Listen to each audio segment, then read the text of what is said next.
Good afternoon, everyone, and welcome to Topic Time with Harrison Young on a kind of a cool spring day, but we have an awesome guest tonight. It's another Zoom interview. I'm really going to town and also different parts of the world with those Zoom interviews. And tonight we're just going to Salem, Mass. Where I have relatives, well, witches, ha ha ha. I love to say that joke, but it's kind of cool because I'm interviewing a comedian here named Mark Scalia. But before we get to him, and he's also a trolley driver as well, going to read these awesome Underwriters, and then we will proceed per usual. So we got Mario's Car Care in Brockton. They're a new one. We got John's Greenhouses and Florist Shop in Brockton. We got Hawkeye Fence with my buddy George Millette running things in Brockton. We got ABC Specialty, Screen Printing and Embroidery in Whitman. We got Auto Town Auto Glass Auto Body in Abington. We got Caribbean Breeze Tanning Salon in Norton. We got the Shooter Shooting Hardware and Supplies in East Bridgewater. We got Triple D in East Bridgewater, Arborists, Triple D Arborists. We got Vape Solutions in East Bridgewater. We got Shaggy Chic Dog Grooming Salon in Attleboro. We got King Squad Cleaning. They're a new one. We got Eli's Auto Repair in Taunton. We got Lynch's Towing Auto Cycle and Truck Center in Brockton. One number for towing, one number for projects. We got RW Carpet and Flooring in Norton, covering floors for 50 years. We got Chapin Sheds in Whitman. We got Doggy Boutique, all breed professional grooming for dogs and cats, run by my great next door neighbor, Debbie Siddell in Brockton. We got the Gunrunner LLC in Middleborough, dedicated to your Second Amendment rights, where customers are friends. We got Easton Fitness right in the Village Shops in Northeastern. We got Grant's Rental in Bridgewater, and we got Joe's Diner in Taunton. I want to thank you guys very much. And now on that note, I'll now officially introduce Mr. Mark Scalia of Salem, Mass. And he's got a green screen behind him, and it looks kind of cool. He's sitting in his home. So, Mark, thank you for taking time out of your day to do my show today. Oh, thanks so much for having me, Harrison. I really appreciate it, my friend. Yeah, and you got quite an interesting story to tell. You got a fire going behind you. That's pretty cool. I do. Is Because that a real fire, or is that just kind of a? No, it's all green. It's all smoke and mirrors. You know that. That's Oh, you just said that. Yeah. Like, it's not snow, and it's not. I was going to say. I just realized it's springtime. Why would you need other than that? Why would you even need a fire on an April day? This is just one of my mansions, and I'm in Colorado right now. So. Okay. Well, I see. Oh yeah, I do see a little snow behind you. Listen, whatever you did it great. It looks wonderful. And you're all right. Well, Mark, so this is something wonderful as far as getting you on as a guest, because we've been Facebook friends for a long time, as I have with so many people I have on the show, and now we're finally making it happen. And when I found out you were a comedian as well as a trolley driver, I realized that you have the ability to communicate and go a long way with it, as do I, and that's what makes what both of us do pretty cool. So tell me about where you grew up, what you were like. You said you've been living in Salem since what, 2006? 2006. I've been a stand-up comic since 1990. Wow, 32 years. Time. Okay. And living in Salem. I've been doing a lot of acting work for the past 20 plus years as well. Okay. And since I'm on the trolley, just one clarification. I actually don't drive. I know. Did I say you drove? All right, let me rephrase that. Mark does not drive the trolley. He gives tours of. No, I'd be too dangerous. I'd be too dangerous to drive them. But yeah, I'm one of the guides. Right. With Salem Trolley, they have a driver and they have a guide, and I'm one of the guides. And we let the driver drive, and we let the guide. It's still our thing. Okay. So this week I'm actually not working because unfortunately my wife and I we got sick. Okay. So well, I'm sorry to hear that. Yeah, no, she's doing better. I'm doing better. Everything's been really good, but this is a great way to kind of get me out of the house. Okay. And but even though you're back in, well, what did you, but today when I called you about 10 minutes ago, you hadn't come home yet. So were you just getting some fresh air? No, I was actually, I was downstairs and I wasn't. Oh, you didn't? Okay. Yeah. So yeah, I've been home. Under doctor's orders. Okay. Yeah, we can't. Well, I got to tell you, I know I'm tooting my own horn, but I couldn't think of a better way to spend your sick time than to do a show with me. But if and obviously you must agree, because here you are. Well, people said, they go, if you had to spend at least an hour not being sick or being sick in the house, what would you do? And I said, Topic time. Not doubt. I said, if I'm not working with Harrison, I'm going to be asleep. And that's the way. Going to be asleep or worse. But that's okay, because you're living in the moment, and that's what it's all about. All right. Well, where were you living before Salem? Let's go back to the real, your real young days. And you're not that old, obviously. No, old enough. But yeah. I was born in Boston. I lived in Chelsea, Mass, all the way until I was around 24. Okay. And then moved to Revere. Revere? Revere. Okay. And then from Revere, where did I move? Yeah, Revere, and then lived in Revere until I was about 30, 32. Okay. And then went to Wakefield, lived in Wakefield for about 5 years. And Wow. then in 2006, moved to Salem and started doing a lot of stuff here. On not only trolley in the regular hour, the regular trolley, I'm one of the guides, but on Christmas, I also play Ebenezer Scrooge on the Christmas Carol. So Okay. I've been Ebenezer Scrooge since 2006, 2007. Is that a Salem-based production? Yeah. Okay. We do the you do the entire Christmas Carol on the Salem trolley. We pick you up. Scrooge greets you. You meet Bob Cratchit. You meet all the Cratchits. It's a very interactive thing. People have been doing. It's been going on for almost Interactive theater. 40 I'm years now. familiar with it. I've done some myself. Yeah. Cambridge. So it's just been super fun. So Yep. and people have been doing that forever, and I've been very lucky to have played Scrooge all these years. I know this is kind of a loaded question, but why would you want to play Scrooge? Why wouldn't you want to play a nicer person? Not that you want nice. Well, here's the thing. The guy who actually started, his name is Eric Rodenheiser. He started doing the Christmas Carol years and years and years ago. Okay. And when I first met him, I've played every character. I played Bob Cratchit. So I didn't start playing Scrooge. I started playing Bob Cratchit, and I played Marley, and I played one of Playing the ghosts? I've played all the ghosts. Okay. I've played past, present, future. I've Yep. played Marley. I've played Bob Cratchit. I've even played a couple of the women characters. So it's funny. Who? The female characters. I was going to ask. I don't recall there being any hot chicks in a Christmas Carol. But Well, when I was in it, there weren't either. enlighten me. Tell me about that. Who's a pretty girl, and who were pretty girls in their Oh, characters? well, of course, Ebenezer Scrooge, his young girlfriend, his He had a fiancée. girlfriend? He did when he was a young man, when he was Oh, very okay. nice, So this, you know? all right. Now that Yeah. you first remember, he had that. She left him. That's why he became Ebenezer Scrooge. The other way, he told her she didn't leave him. Well, she kind of left him, but she had no choice but to leave him because he was all concerned about money at the time. And she said, well, Miserly. yeah, she Yeah, said, okay. if I don't have any money, I don't have a dowry, blah, blah, blah. And Usually it's the women that are complaining about the money, not the guy. Okay, interesting. yeah, so she pretty much left him because he had left her emotionally years Yeah. ago. Well, it's okay. That's So how that there's your acting. That's wonderful. So Yeah. so is that sort of what's kept you in Salem since 2006? Now you're there. You've been there probably longer than any other place you lived, right? Well, in Salem, no, well, Chelsea. I was in Chelsea, right? Growing up in forever. Chelsea. But yeah, I live in Salem, not just, well, I own a house here. My wife and we bought a Yep. house about 11 years ago, and she runs Salem Food Tours. Oh, So, okay. yeah, so she does. What is that? Salem Food Tours, what she does is she brings you to different restaurants and shops. She Okay. gives you a history of Salem through a food lens. Plus you get to sample things and, coffee and wine and cheese and restaurants, and it depending on what tour you're on. But yeah, so she's been doing that for a long time. And so she just, we've made Salem our home after all these years. That's awesome. Okay. And it's a nice seaport district, obviously. And I know that they've upgraded it a lot. And I did have my grandmother's, my great grandparents lived in Salem because my grandmother grew up there before she married my grandfather and moved to Brockton. And she was actually the oldest, and she passed early. She only made it to 56, unfortunately. But cousins are still there on School Street. They were actually her niece. They were actually her nieces by her sisters. They were her sister's kids. So even though they're not much, they're sort of younger. They're a little younger than me. They're in their 50s. And so they were actually my mother's first cousins, mine first cousins once we moved. So, we do have ties up there. And I always like Salem. I live just off of North Street and School Street intersects North. So I know that. I know it's probably, we talked about that the other day because they work for the mayor, Kimmy Driscoll. Yeah. Hopefully she'll watch this show too. I don't know if you're friendly with her. I am. And Good, okay. I think this is her last, I don't want to say it's the last year, but I think she's running for lieutenant governor now. Oh, great. I mean, I need to get more politicians on the show.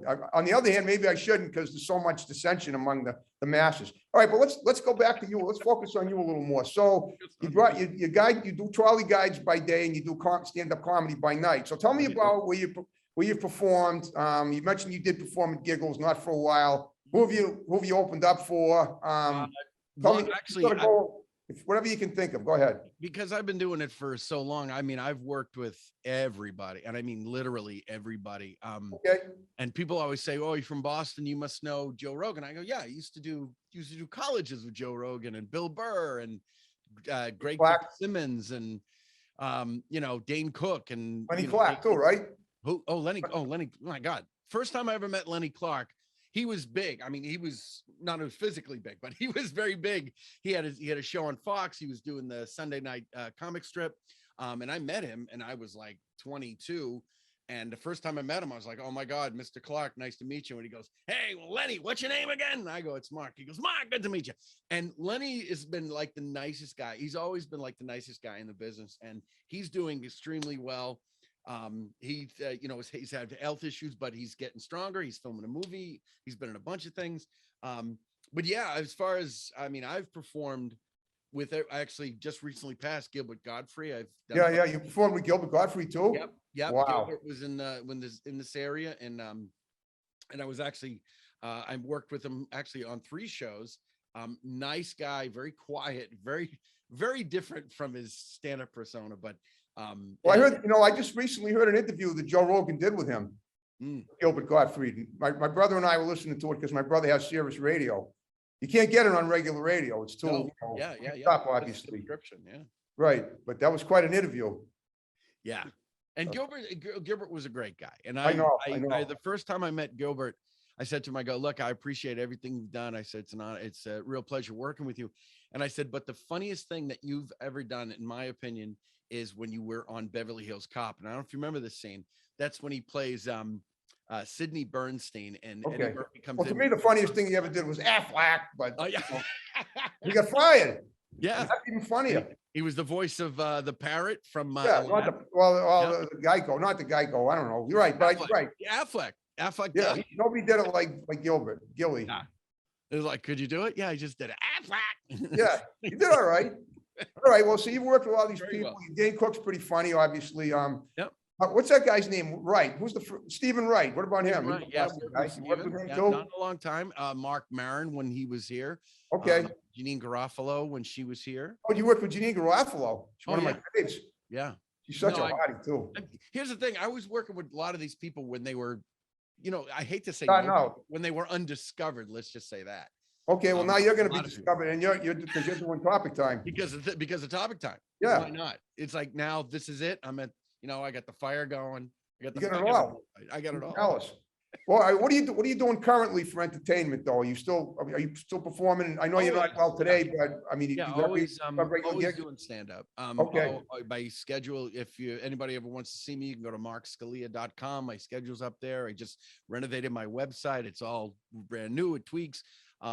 During the day, if I'm not on the trolley, I'm either teaching, because I teach. What do you teach? I teach stand-up, I teach improv, I teach filmmaking, I teach directing, I teach, post-production, all kinds of aspects. Where do you teach? Where? I was teaching at CDIA, which was a Boston University affiliate. Okay.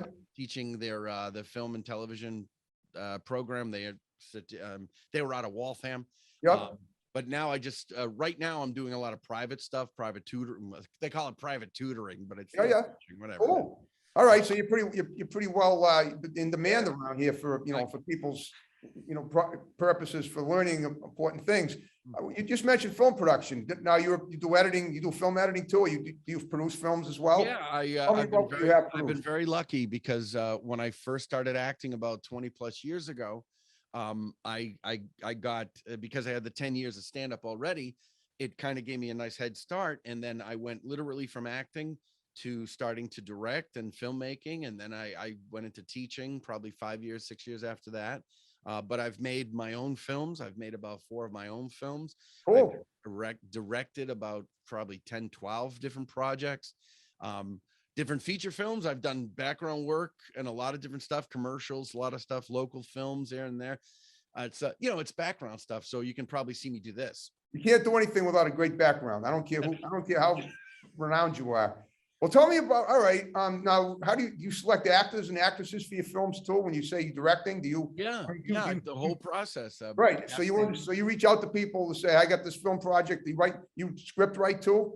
Yeah, yeah. Okay, wow, so you basically write scripts and you summon people to audition for them, is that right?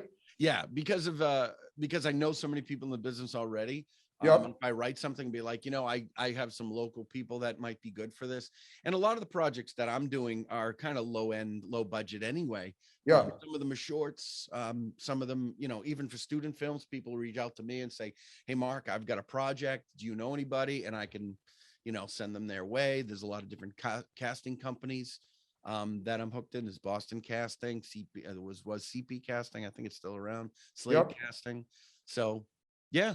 Why, you want to do something with us, Harrison? I've been in some films. If you want to incorporate me in one of your films, I'd love that. Anything comical, anything absurd, bizarre. That's so cool. That's so wild, because I love it when I get someone on the show that's so multifaceted that you just, and that it turns out that you've gone on all ends of the spectrum, and with people that are everywhere basically. See, I'd like to say that, I always wanted to do this. A lot of it's out of necessity. A lot of it's because I needed to by the way. What is it? Sarah Silverman? No, I'm trying to think if I ever worked with Sarah. So I think when I was out in LA for a little bit, I think she was on a show. She was on a later show and I was on an early show. It was like, oh, she's my cousin, by the way. Really? Yes. Oh my goodness. Oh, what are we doing here? We should be on. Believe it or not, 5 years ago today, I actually met her at the Wilbur Theater. She was performing stand-up, and we had backstage passes to it. It was April 28th, 2017. It was a Friday. What How about that? Did you get her on the show?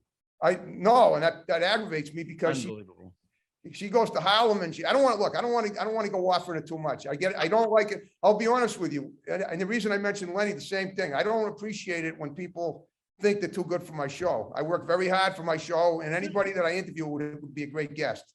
And if I ask them to interview and they say, oh, I'm busy, too bad, you know what I want to tell them. So, and I don't want to get too controversial on topic time, because that's not my style. No, you gotta have it. But I do have an angst about that.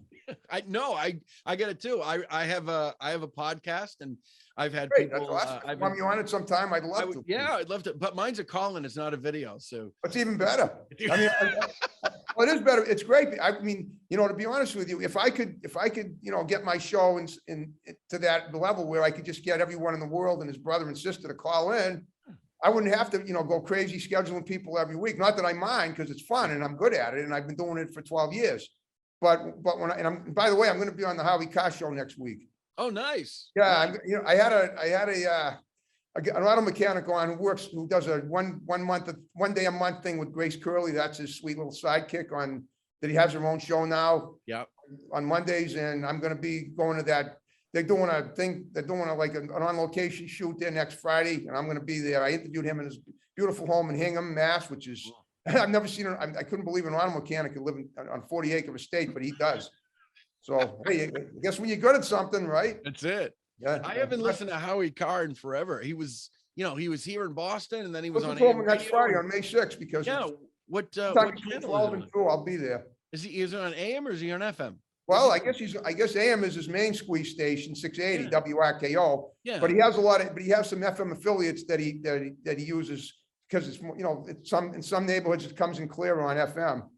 Because that I've noticed when I'm traveling, and sometimes you don't get a signal, and I don't feel listening to satellite or whatever. But you can always get him on. I mean, I don't know if he's going to be set up for his podcast on next Friday. Yeah. Over at that. I don't even know the name of the car repair shop. When I get there, I'll know. But he usually has his podcast. So he's usually on, you can get him on your computer too. Yeah. I don't know if you can get him on the trolley because you're working, but if you're home, you're not doing topic time, you can certainly get him on the computer. We'll get him. Well, that's great. So what do you, so you're teaching film production, you're creating films, you're writing scripts, you're casting people. So you're doing all that currently. So what projects do you have like on the horizon for the next few weeks, if anything, like where are you going to be performing? Well, over the next couple of weeks, let me see. Well, now I got to open my calendar. See, well, if you're not sure, that's no, fine. I do. Actually, let's see. Next week, I'm actually going to be up in. I'm doing a lot of stuff. Thursday, I'll be up at the Old Salt restaurant in. Is that Salisbury? I think it's in Salisbury. Oh, I was in a music video in Salisbury last summer. I'm sorry. It's Hampton, New Hampshire. Okay. I knew it was up close, but I didn't know where it was. Then I'm doing a private fundraiser for the Lions up in North Conway on the 6th. And then Saturday, I'll be at Headliners Comedy Club in Manchester, headlining those. And that's Manchester, New Hampshire, not Manchester by the Sea, Massachusetts. No, Manchester, New Hampshire. Okay, because you got to remember there is a you know that. You're not too far from from the other. They petitioned to change it. It was Manchester, and they changed it to Manchester by the Sea. That must have been a while ago, because I remember back in the 70s driving through Manchester by the Sea. I think maybe I'm wrong. I thought I was driving through. It was one of these things that everyone called it Manchester, and then eventually it stuck to the Manchester by the Sea, because I know that was Manchester by the Sea, because they would try to change. Do you remember when Lynn was trying to change its name too? Or just so it wouldn't rhyme with that awful poem. The city wouldn't rhyme. Out the way you came in. But they wanted to change Lynn to Ocean Park. No, I did not know that. Yeah, it certainly sounds better. Not that Lynn is a sweet sounding name. Yeah. If it's a girl's name, but not if it's a city of sin where you never come out the way you went in. Yeah. Well, I'm glad you're having fun. I mean, always try. That's all you got to do, Harrison. The older I get, the more I realize you guys gotta have fun. Because eventually everybody's gonna be put in a box and put in the ground or some version of that, and you just gotta have fun. And that's why somehow you lighten that flat so much. That's really great to be able to. If you can lighten death, you can lighten anything. Think about it. That's all I'm looking at for our life. I'm just looking to be smiling. That's it. I'm trying my best. So, and you too, man. You're having a lot of people here. People watching the show. A lot of joy, a lot of happiness. That's all you're gonna do. That's it. I know. I totally get that. Now, do you have a big, aside from your wife, do you have children, grandchildren, or anything, or just? No, we have my wife and I, no kids. Okay, great. My wife and I, we met actually later in life. So when I was a kid, I had a fiance, and that didn't work out. Because I wanted to have kids, and she did not want to sleep in the same house as me. Wow. So, well, I know. I can concur, because I would not want. I had a girlfriend many years ago. In fact, it was exactly 40 years ago. Now she's got grandchildren, which I had nothing to do with. Thank goodness. That would have been very messy, and I didn't want any of that. But I would not want to date a woman that has children. That's absolutely taboo with me. Well, children are. See, my thing is, it's like I wouldn't want my mother dating any guy with a kid, or my father dating any woman with a kid. Well, I don't know. It's like everything is reflective of your inner self. Yeah, that's true. That's true. But I mean, some people make the best. Like, I think a friend of mine does a really funny joke. He goes, I wouldn't be a good dad, but I'd be a great stepdad. Well, some people like it. There's so many things that can go wrong if you're a stepdad, though. I didn't even want to go to some of the things that could happen. Yeah. Because when you're a stepdad, you got to change a whole new way of thinking to a child who's up until that point is accustomed to something totally different, and that's never easy. And you got to be a strict parent, but you can't be a super strict parent. Exactly. You got to know when to pull the chain and let it go. So did you? Now I know you told me where you taught. Did you go to college at all? I think you mentioned that. No. Never went to college, really? No, I never went to college. And the funny story is, because I grew up in Chelsea, I went to the vocational school in Wakefield. Teaching I did. I learned. I graduated with a degree in drafting and design, so I was going to be an architect. Well, wait a minute. So in a way, you went to trade school then? I went to a trade school. Okay, not college, but trade school. Right, and then I was thinking about going to college, but what happened is I got a job right away as a surveyor and an engineer, and I did that for a long time. Long time. I did it from 17 to 20, almost 30. So yeah, I did it for almost 17 years. Wow. And I was, I was going to be, because I've always been a grunt, and then stand up and I kind of coalesced, and it was great. I was traveling. How did you get your first gig if you stand up? How did that come to pass? When I was, I had just turned 21. Okay. And I was working at Riley's. Do you mind telling me what year that was? Because I'm kind of curious. 1990. Okay. 1990. 1990. Your listeners who the same year as my sister-in-law. Yeah, 19, like when I say 1990, people are like, wow, that's like forever ago. Yeah, it is. It's forever ago. But I was working at Riley's Roast Beef in Chelsea. Okay. I was just working part-time there. And I went to a cookout, and the manager is at the manager's house. And he was talking to one of his friends. He goes, this kid's really funny. You should hear him. He cracks jokes all the time. And the guy looked at my manager and he goes, do you ever want to be a comedian? And I said, I'd love to be a comedian. I'm not sure how to write jokes. And he said, well, I know a guy who's a comedian. Maybe he can sit down with you and maybe, help you out. I was like, oh, I thought this was like the best thing in the world. And this was on a Saturday. And then on a Tuesday, on the Monday, my boss calls me up and says, hey, I booked you at an open mic show this Friday. Wow. Thursday. And I was like, is your boss that booked you? No, you could just call up and just say, hey, he'd sign me up for an open mic show. Wow. Well, randomly. That's awesome. And I was like, dude, I don't have anything written. He goes, oh, it's Monday. It's Thursday. You have 4 days. It's fine. So I wrote stuff and the stuff was terrible. It was god awful, stupid. And then I was hanging out with some friends and I was saying, god awful stupid, but that's me. But I was saying stuff that was funnier than anything I wrote. So I just wrote that stuff down. I went on stage, invited my dad, invited a bunch of friends. Johnny Peasy, who to this day is on my show a couple of years ago. Really, really good guy. Absolutely. He was hosting the show. He brought me up and I've never stopped doing it since. That's awesome. Yeah, 21. Okay. Well, guess what, Mark? We're down to the final 5 minutes of the show. No. Well, we made it go by. We've covered a lot of stuff. We did. But Joe in my control room told me we're down to the final 5 minutes. So what I want you to do is look at your image there and give shouts out to people that are going to see the show, and we'll condense them, and then we'll wrap the show up the way we began it with Mike. So go ahead. I dig that. Okay. So shout out. Let me say, first of all, hi to my wife. Because she's in the house somewhere, but she's watching this somewhere. Anybody who comes to one of my shows, thank you for coming to shows, markscalia.com, and do it all that. It's going to be wonderful. And to everybody, just be good, have fun, be safe, and enjoy yourself in the box later. That's it. Okay. Well, I hope you have fun with me. I did, man. This has been fantastic. I don't want to wait another 14 years. We won't. All right. Well, the other thing is, if you know any of those comedians that haven't done my show, please encourage them. That's the least I mean, that's all I ask. If they can't do it, or if they give me attitude, they give me attitude, but at least somebody that they know can vouch. And that even includes Rogan, if he ever comes back to the area. But any of the people that are still around here, and remember, we can do it by Zoom now. So even if Rogan, we can do it by Zoom. Well, let's work on Rogan. Let's get okay. Joe. I'm down with Rogan. Hey, right. Rogan and I are colleagues now. I don't even think he knows it, but I would show him.